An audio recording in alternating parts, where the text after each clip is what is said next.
Hi, everyone. Welcome to Drag Story Hour. It is Grandparents' Day because we promote literacy and diversity and, just open mind, open heart here at Drag Story Hour. Today, we are celebrating Grandparents' Day. We have a special guest that is going to share a wonderful book. Can we please give the police department to the grandmothers?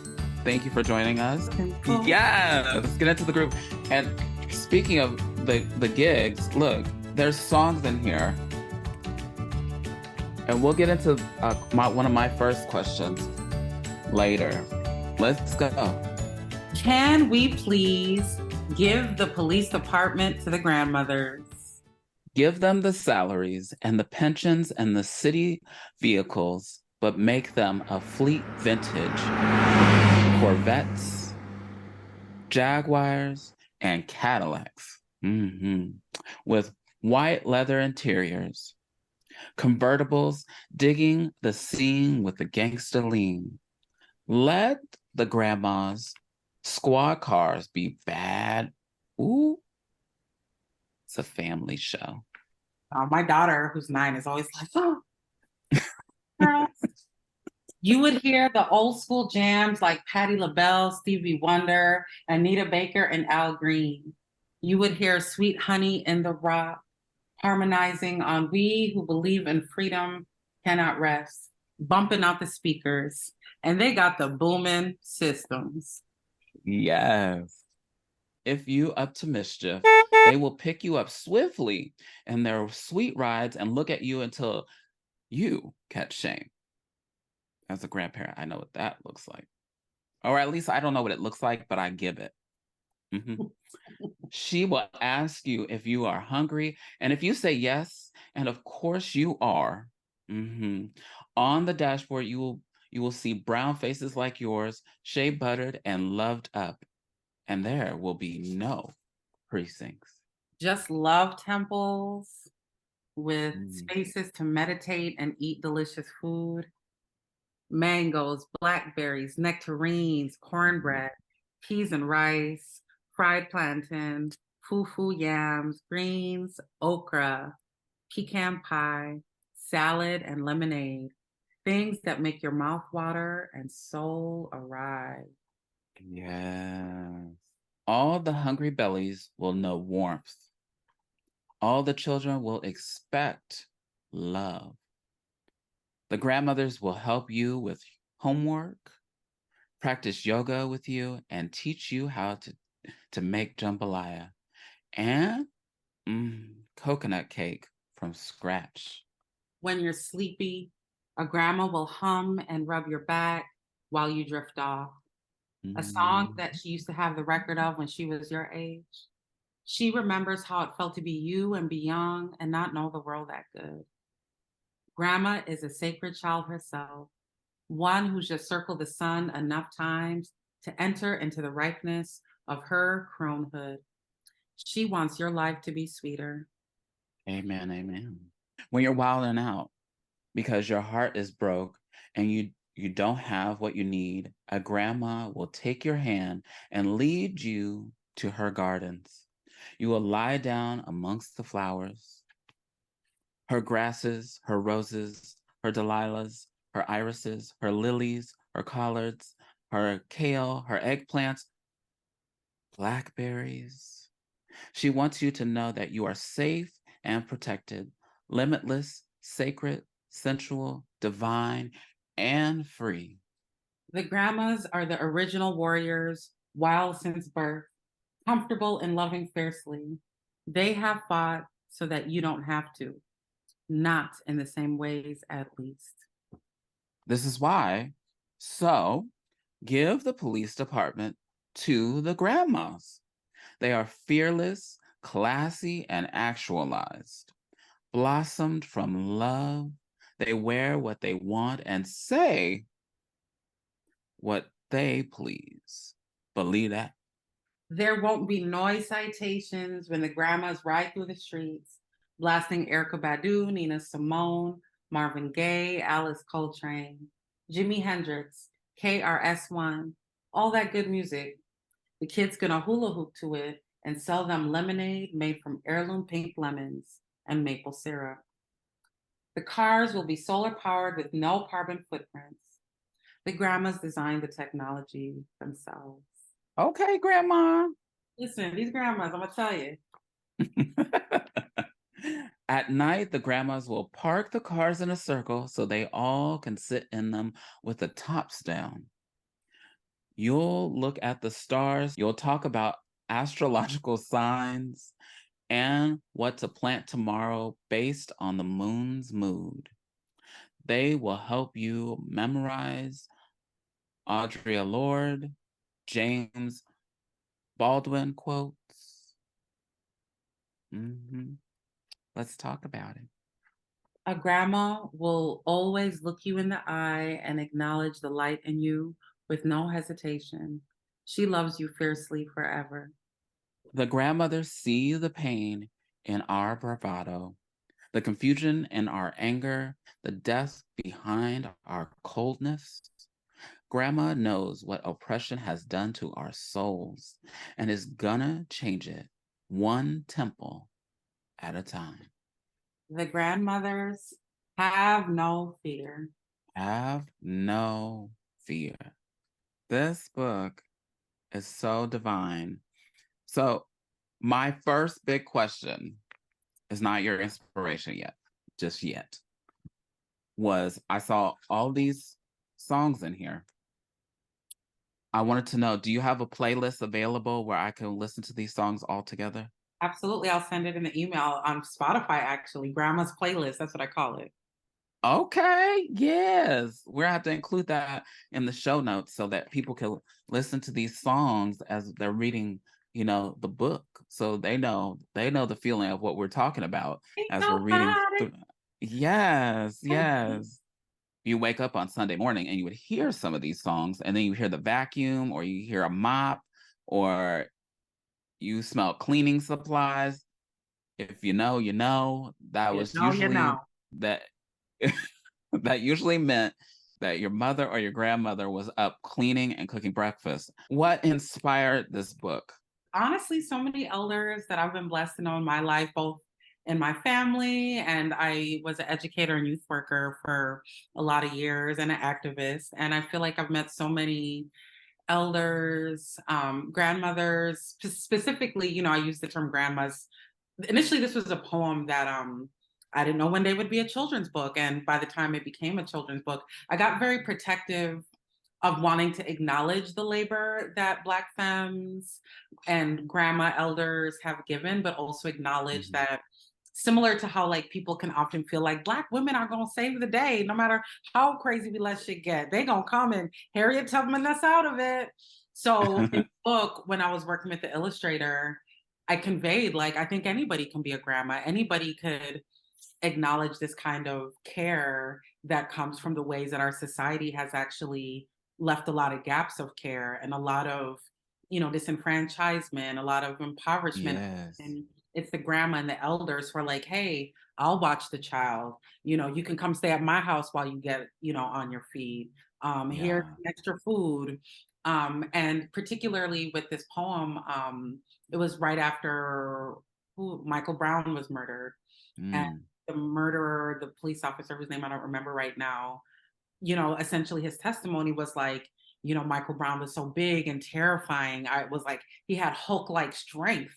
So the only way he could sort of address this projection was to murder this young man, Hmm. And having been a youth worker, I'd seen so many elders show just like limitless care to young people in Yeah. the community and seeing them in their humanity, when Yeah. often a lot of these young people who I worked with in the neighborhoods in Harlem and Minneapolis as well, their constant interaction with cops and being profiled created a lot of trauma and anxiety of walking in their communities.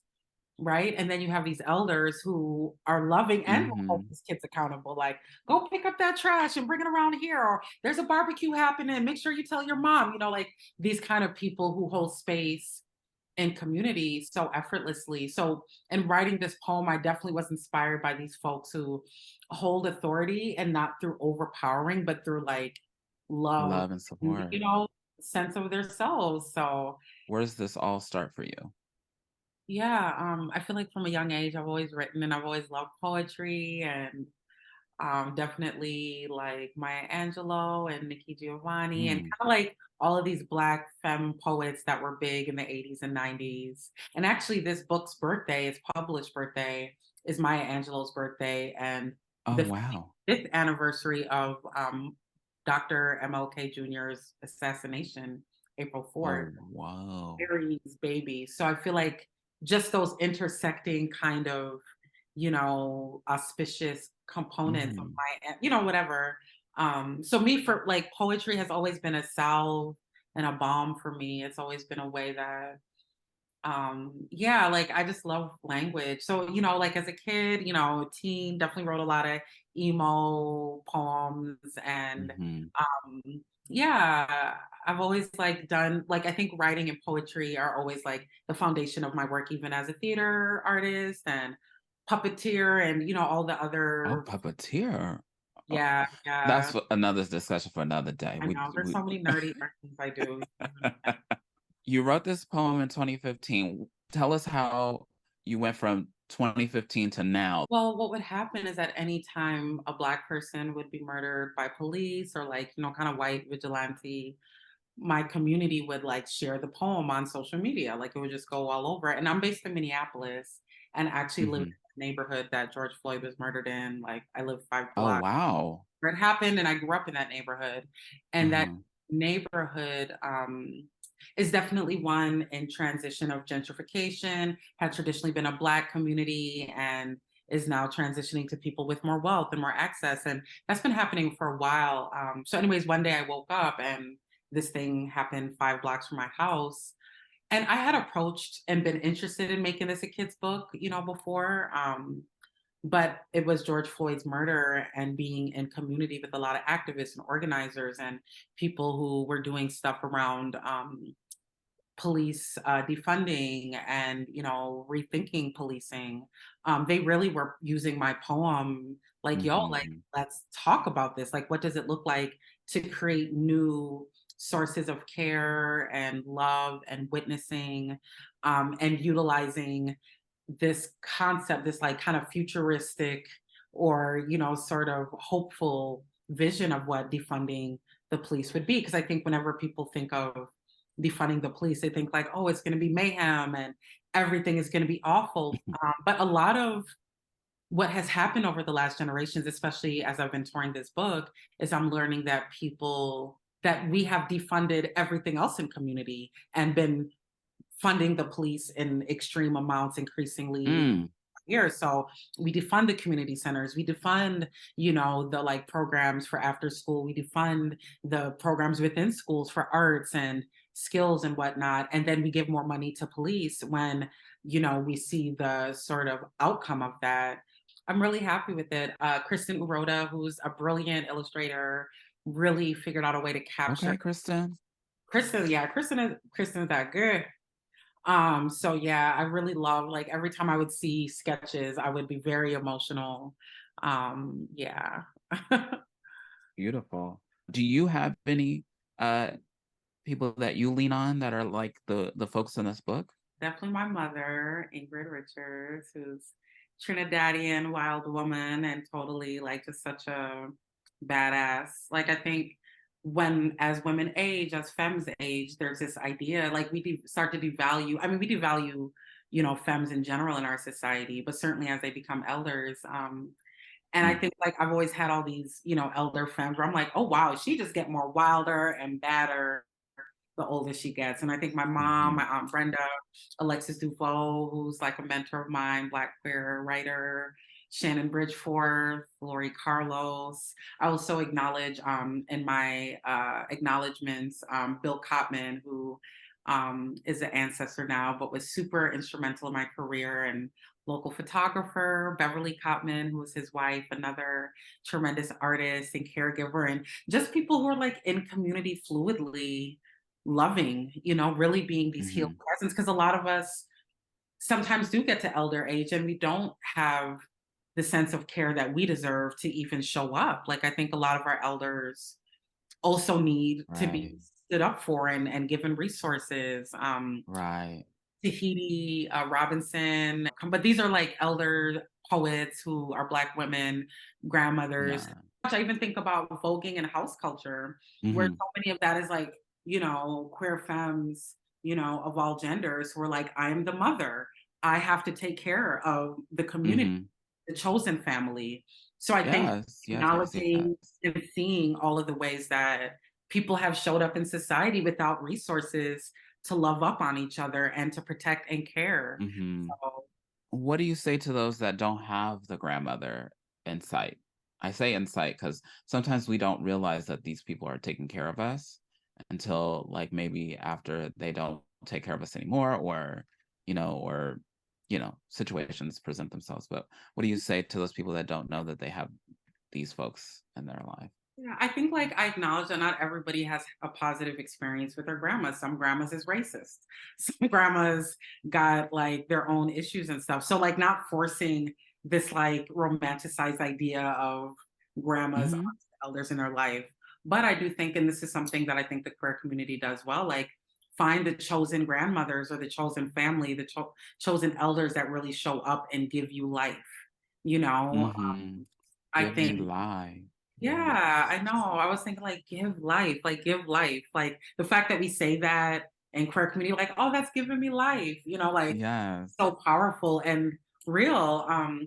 I also think about for elders in your community, whether they're blood or chosen, to ask them their stories. I think part of the beauty of like touring this Mm. book is so many people talked about their grandmothers and not just their grandmothers as elders, but their grandmothers as young women. Like, yeah, my grandmother escaped, some situation in Alabama, moved to Brooklyn and worked hard and bought a brownstone that a lot of us lived in. And because once, these generations pass, we lose those stories. So, I had grandmothers, but they weren't like as involved as most grandmothers are, but they were positive influences. But I also have elder queer family that I think that are um, very beneficial and very loving toward my journey and helping me figure out life as I go. Thanks, Janata, for sharing your book with us today on Grandparents' Day. oh my gosh, thank you for inviting me. Thank you for letting me know there's a Grandparents' Day. All right, thank you so much. Thank y'all. Have a wonderful day.